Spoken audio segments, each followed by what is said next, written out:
Sex videos കണ്ട് ജീവിതം നശിപ്പിക്കുന്ന ചില ഭർത്താക്കന്മാർ. ഇത്തരം ഭർത്താക്കന്മാരെ എങ്ങനെ നമുക്ക് പൂർവ്വജീവിതത്തിലേക്ക് പൂർവ്വസ്ഥിതിയിലേക്ക് കൊണ്ടുവരാൻ പറ്റും? ഇത്തരം വിഷയങ്ങളാണ് ഇന്നത്തെ വീഡിയോയിൽ നമ്മൾ ചർച്ച ചെയ്യുന്നത്. അസ്സലാമു അലൈക്കും വറഹ്മത്തുള്ളാഹി വബറകാതുഹു. എന്താണ് എല്ലാവരുടെയും വിശേഷം? ഹൃദ്യമായൊരു ജീവിതം നൽകി അള്ളാഹു നമ്മെ അനുഗ്രഹിക്കട്ടെ. റസ്ജ വ്ളോഗ്സിലേക്ക് സ്വാഗതം. അപ്പോൾ ഇന്ന് നമ്മൾ പറയുന്ന വിഷയം, ചില കമൻസ് കണ്ടു, ഉസ്താദെ എൻ്റെ ഭർത്താവ് സെക്സ് വീഡിയോസിന് അഡിക്റ്റഡ് ആണ്, എങ്ങനെ മാറ്റിയെടുക്കാം? എത്രയൊക്കെ ശ്രമിച്ചിട്ടും കഴിയുന്നില്ല. ഇങ്ങനെ ഈ സെക്സ് വീഡിയോയുമായി ബന്ധപ്പെട്ട് ഭർത്താക്കന്മാർ എൻഗേജ്ഡ് ആകുന്നതിനെക്കുറിച്ച് ഒരുപാട് കമൻസ് വന്നിരുന്നു. അതൊരു കാര്യം പറയട്ടെ, ഈ സെക്സ് എന്ന പദം കാണുമ്പോഴേക്ക് അടിയിൽ വന്ന് ചീത്ത വിളിക്കുന്നവരെ തലേ കെട്ടിയിട്ട് ഇത് പറയാമോ എന്നാണ്. നിങ്ങൾക്ക് എന്തറിയാം ഇസ്ലാമിനെക്കുറിച്ച്? ഇസ്ലാം സ്പർശിക്കാതെ പോയ ഒരു മേഖലയും ഇവിടെയില്ല. കൃത്യമായി എല്ലാ വിഷയങ്ങളിലേക്കും ദിശാബോധം നൽകിയ അള്ളാഹുവിൻ്റെ മതത്തിന് ഈ വിഷയത്തിലും വ്യക്തമായ കാഴ്ചപ്പാടുണ്ട്. അത് തലേക്കെട്ടി അല്ലാതെ പിന്നെ എങ്ങനെയാണ് പറയേണ്ടത്? നിങ്ങൾ പറയൂ. ചില ആളുകൾക്ക് ഈ തലേക്കെട്ടിനോടുള്ളൊരു വിരോധം വന്ന് തീർക്കുന്നത് ഇത്തരം കാര്യങ്ങൾ പൊതുവായ വിഷയങ്ങളിലൊക്കെ കൃത്യമായി ജനങ്ങൾക്ക് അറിയിച്ചു കൊടുക്കേണ്ട വിഷയങ്ങളിലൊക്കെ തലേക്കെട്ടുകാർ അഭിപ്രായം പറയുകയാണെങ്കിൽ അതൊക്കെ ചില ആളുകൾക്ക് പറ്റാതെ വരുന്നുണ്ട്. അതാണ് ഇതിൻ്റെയൊക്കെ മെയിൻ റീസൺ എന്ന് പറയുന്നത്. ഞാൻ അതായിട്ട് മനസ്സിലാക്കട്ടെ. അപ്പോൾ ഏതായാലും ഞാൻ ഈ സൈക്കോളജിയൊക്കെ കുറിച്ച് പഠിച്ച ഒരു കോളേജിലെ അധ്യാപകൻ കൂടെയാണ്. അതുകൊണ്ട് തന്നെ ഇത്തരം കാര്യങ്ങൾ ജനങ്ങളിലേക്ക് പങ്കുവച്ചാൽ അവരുടെ ലൈഫിന് അത് ഉപകരിക്കുമെന്ന ബോധ്യത്തോടു കൂടെയാണ് ഞാനിത് നിങ്ങളിലേക്ക് ഷെയർ ചെയ്യുന്നത്. അപ്പോൾ ഇൻട്രോ കഴിഞ്ഞ് നേരെ വിഷയത്തിലേക്ക് വരാം. ഈ സെക്ഷൽ വീഡിയോസ് കാണുന്ന ഒരുപാട് ഭർത്താക്കന്മാരുണ്ട്, ഭാര്യമാരുണ്ട്. ഒരുപാട് സ്ത്രീകളും ഇതിന് അഡിക്റ്റഡ് ആണെന്ന്. അത് ജീവിതത്തിൽ വലിയ പ്രശ്നങ്ങൾ ഉണ്ടാക്കും എന്നുള്ളതാണ് യാഥാർത്ഥ്യം. ഭർത്താക്കന്മാരുടെ വിഷയത്തിലേക്ക് വരുമ്പോൾ ഈ പോൺ വീഡിയോസ് കണ്ടിട്ട് യഥാർത്ഥ സെക്ഷൽ ലൈഫ് എന്ന് പറഞ്ഞാൽ ഈ കാണുന്ന കോപ്രായങ്ങളൊക്കെയാണെന്ന് മനസ്സിലാക്കി ഇത് ലൈഫിൽ അനുകരിക്കാൻ വരുന്ന കുറേ ആളുകളുണ്ട്. ലൈഫിൽ അങ്ങനെ അനുകരിക്കാൻ നോക്കുമ്പോൾ എന്ത് പറ്റും?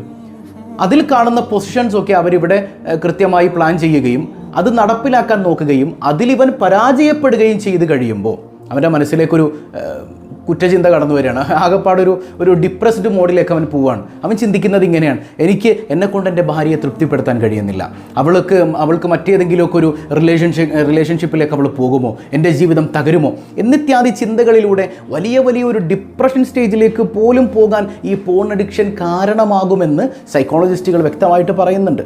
എന്നാൽ ഞാൻ ഈ വിഷയം ഇങ്ങനെ കമൻറ്റിൽ കണ്ടപ്പോൾ ഞാനൊന്ന് ഗൂഗിൾ ചെയ്ത് നോക്കി, എന്താണ് ഇതിൻ്റെ സത്യാവസ്ഥ. കാരണം നമുക്കിതുമായിട്ട് ഒരു ബന്ധമില്ലാത്ത മേഖലയാണ്. അതുകൊണ്ട് തന്നെ ഇത്തരം വീഡിയോസിനെ കുറിച്ചൊക്കെ നമ്മൾ പഠിച്ചിട്ടുണ്ട്. കൃത്യമായി സൈക്കോളജി പഠിക്കുന്ന സമയത്ത് ഇതിന് അഡിക്റ്റായ ആളുകളെയൊക്കെ എങ്ങനെ ട്രീറ്റ് ചെയ്യണം എന്നതൊക്കെ നമ്മൾ പഠിച്ചിട്ടുണ്ട്. അപ്പോൾ ഏതായാലും ഞാൻ ഗൂഗിളിൽ ഇങ്ങനെ നോക്കി എന്താണ് ഇതിൻ്റെ സത്യാവസ്ഥ. അപ്പോൾ അതിൽ കാണാൻ വ്യക്തമായിട്ടുണ്ട്: most porn films are made in the same way as mainstream movies with scripts, actors, directors and the film to over the course of days. How is the footage edited down by producers to completely unrelated to real sexual experiences? കൃത്യമായിട്ട് പറയുന്നുണ്ട് ഇതൊക്കെ വെറും അഭിനയമാണ്. ഈ porn videos എന്ന് പറയുന്നത് ഒരു cinema പോലെ അതിൽ കാണിക്കുന്ന അഭിനയമാണ്. ആ അഭിനയം കണ്ടിട്ട് അത് നമ്മുടെ ലൈഫിൽ കൊണ്ടുവരാൻ നോക്കിക്കഴിഞ്ഞാൽ നമ്മുടെ ലൈഫിൻ്റെ താളം തെറ്റുമെന്ന് ആർക്കാണ് അറിയാത്തത്? പറയുന്നത് മനസ്സിലാകുന്നുണ്ടോ? അതിൽ കാണുന്നത് യാഥാർത്ഥ്യമല്ല, മണിക്കൂറുകൾ എടുത്ത ചില ക്ലിപ്സുകൾ ഒന്നിച്ച് ചേർക്കുന്നതാണെന്നാണ് ഗൂഗിൾ കൃത്യമായിട്ട് നമുക്ക് പറഞ്ഞു തരുന്നത്. പറയുന്നത് മനസ്സിലാകുന്നുണ്ടോ? അപ്പോൾ ഇത്തരം വീഡിയോസ് കാണുന്ന മുസ്ലിംകളോട് കൂടി ഒരു കാര്യം ഞാൻ പറയട്ടെ. അല്ലാഹു റബ്ബുൽ ആലമീൻ നിങ്ങൾ ആര് കാണുന്നില്ല എന്ന് കരുതിയിട്ട് ഇത്തരം കാര്യങ്ങളിൽ എൻഗേജ്ഡ് ആകുന്നുണ്ടെങ്കിലും അല്ലാഹു റബ്ബുൽ ആലമീൻ ഇത് വാച്ച് ചെയ്യുന്നുണ്ട്. അല്ലാഹു സ്ഥിരം നമ്മളെ കാണുന്നുണ്ട്, എപ്പോഴും നമ്മളെ കണ്ടുകൊണ്ടിരിക്കുകയാണ്. പറയുന്നത് മനസ്സിലാകുന്നുണ്ടോ? ഈ ആരും കാണുന്നില്ല എന്ന് കരുതി ഒറ്റയ്ക്കിരുന്ന് പാപം ചെയ്യുന്ന മനുഷ്യരെ അവർക്ക് നാശമുണ്ടെന്നല്ലേ അള്ളാഹുവിൻ്റെ ഖുർആനും തിരു ഹദീസും സ്വല്ലല്ലാഹു അലൈഹി വസല്ലമ തങ്ങളൊക്കെ നമുക്ക് പഠിപ്പിച്ചു തന്നിട്ടുള്ളത്. ഫഇല്ലം തകുൻ തറാഹു ഇന്നഹു യറാക്. നീ അള്ളാഹിനെ കാണുന്നില്ലെങ്കിലും അള്ളാഹു നിന്നെ കാണുന്നുണ്ട്. അതുകൊണ്ട് ഇത്തരം ഹറാമുകളിൽ എൻഗേജ്ഡ് ആകല്ലേ. അങ്ങനെ നമ്മൾ ആയിക്കഴിഞ്ഞാൽ മനോഹരമായ നമ്മുടെ ദാമ്പത്യ ജീവിതത്തിനെ അത് ബാധിക്കും എന്നുള്ളതാണ്.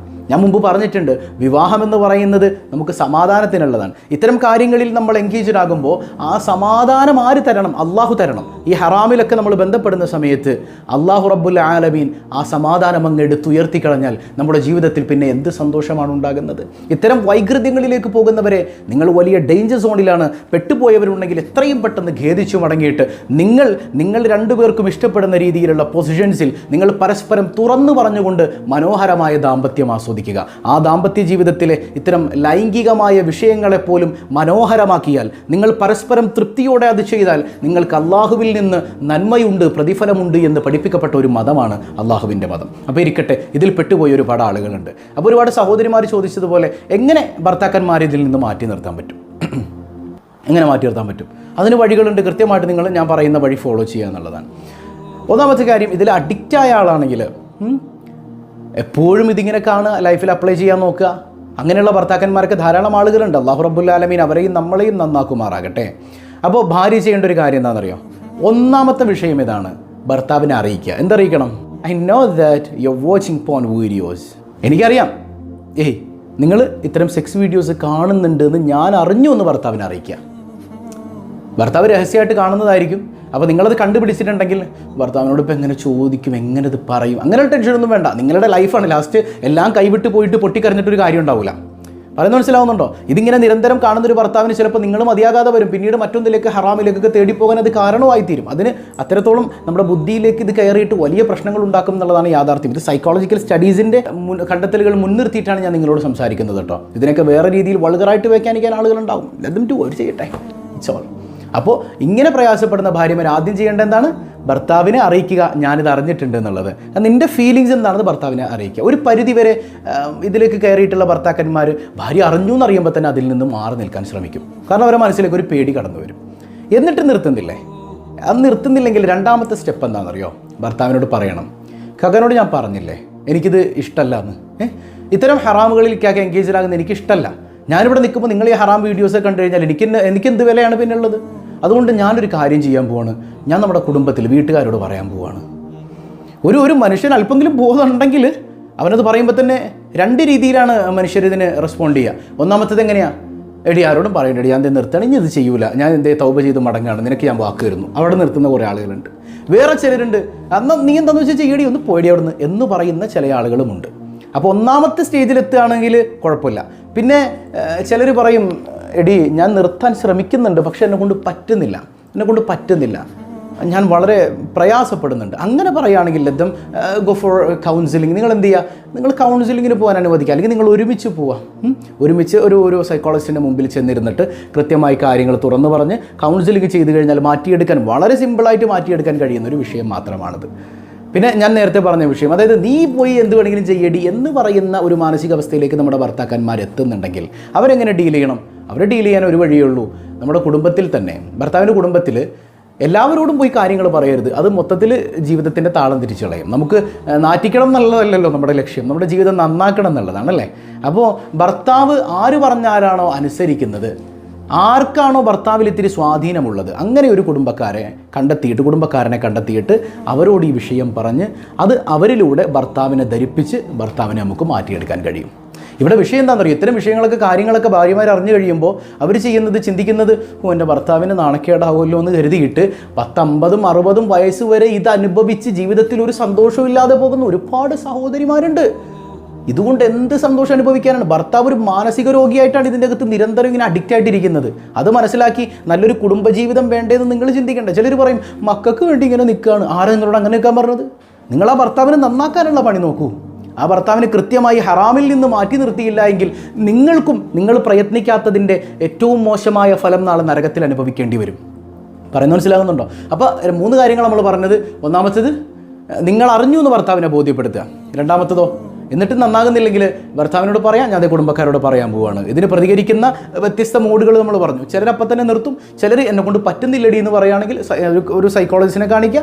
മറ്റൊന്ന്, നീ എന്ത് വേണമെങ്കിലും ചെയ്തു എന്ന് പറയുകയാണെങ്കിൽ നല്ലൊരു കുടുംബക്കാരനെ കണ്ട് ഈ വിഷയം ധരിപ്പിക്കുക. അത് ഭർത്താവിനെ അതിലൂടെ പറഞ്ഞ് മനസ്സിലാക്കാൻ ശ്രമിക്കുക എന്നുള്ളതാണ്. അതിലൂടെ 99 അല്ല 100% തന്നെ ഭർത്താവ് മാറാൻ സാധ്യതയുണ്ട് എന്നുള്ളതാണ് യാഥാർത്ഥ്യം. അപ്പോൾ ഏതായാലും ഇത്തരം കാര്യങ്ങൾ നമ്മുടെ ജീവിതത്തിൻ്റെ താളം തെറ്റിക്കും. ഒരു കാര്യം ഉറപ്പിക്കുക, ഞാൻ ഇത്തരം ഹറാമായ കാഴ്ചകൾ കാണുന്നുണ്ടെങ്കിൽ, ഹറാമായ വീഡിയോസ് കാണുന്നുണ്ടെങ്കിൽ ഞാൻ ഇവിടെ വെച്ചത് നിർത്തുകയാണ്. ഒരു ഹറാമായ വഴിയിലേക്ക് ഞാനില്ല. ആ ഒരു നോട്ടം കൊണ്ട് എൻ്റെ ജീവിതത്തിലെ സമാധാനം നഷ്ടപ്പെടുമെങ്കിൽ ഞാൻ എന്തിനതിന് ശ്രമിക്കണം? സുന്ദരിയായ ഭാര്യ എന്നോടൊപ്പമുണ്ട്. സുന്ദരി എന്ന് പറഞ്ഞാൽ വെളുത്തിരിക്കണവർ മാത്രമാണെന്നുള്ളൊരു തെറ്റിദ്ധാരണയൊക്കെ ഉണ്ട് ഇല്ലേ? അള്ളാഹു എനിക്ക് തന്നത് ഏറ്റവും വലിയ സൗന്ദര്യമുള്ള, ഏറ്റവും വലിയ സുന്ദരിയാണെന്നുള്ള ബോധ്യം ഓരോ ഭർത്താക്കന്മാർക്കും ഉണ്ടാകണം. തിരിച്ചും അങ്ങനെ തന്നെ. ഒരു സ്നേഹമുള്ള ഭാര്യയെ സംബന്ധിച്ചിടത്തോളം അവളുടെ മുമ്പിൽ ഏറ്റവും വലിയ സൗന്ദര്യമുള്ളവൻ അവളുടെ ഭർത്താവ്. അപ്പോൾ എൻ്റെ ഭാര്യ അവൾ എല്ലാവരെക്കാളും സുന്ദരിയാണെന്നുള്ളൊരു ബോധ്യം ഭർത്താക്കന്മാർക്കും ഉണ്ടാകണം. അങ്ങനെ ലൈഫൊന്ന് മര്യാദക്ക് ജീവിക്കുന്നേ, സന്തോഷത്തോടെ ജീവിക്കുന്നേ. അല്ലാഹു റബ്ബുൽ ആലമീൻ ഹൃദ്യമായൊരു ദാമ്പത്യം നൽകി നമ്മെ അനുഗ്രഹിക്കുമാറാകട്ടെ.